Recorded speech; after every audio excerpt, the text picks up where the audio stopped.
blow jump.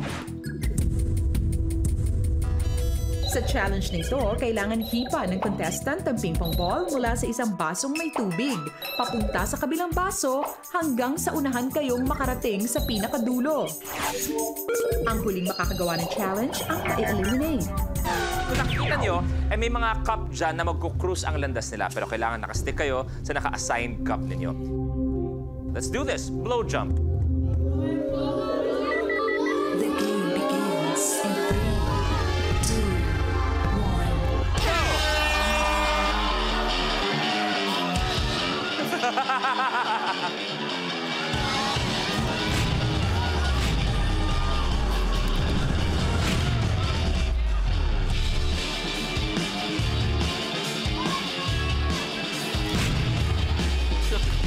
Sorry, Nick. Game na!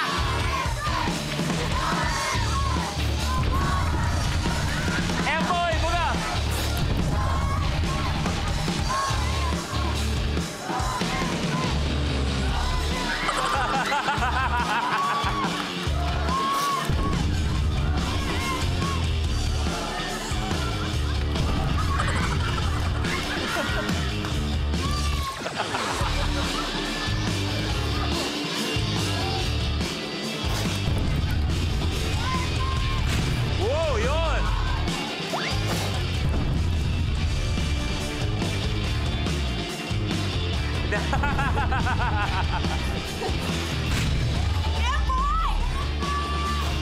Hayop!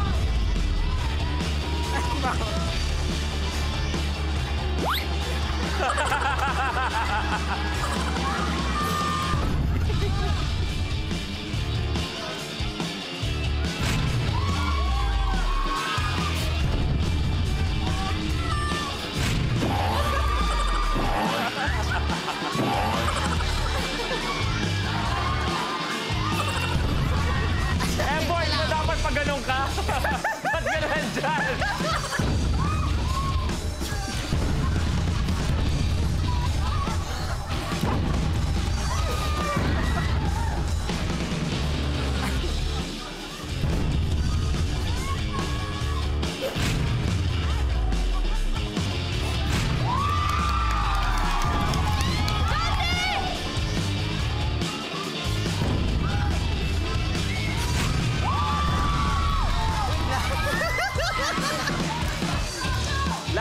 Last one, kay Christine.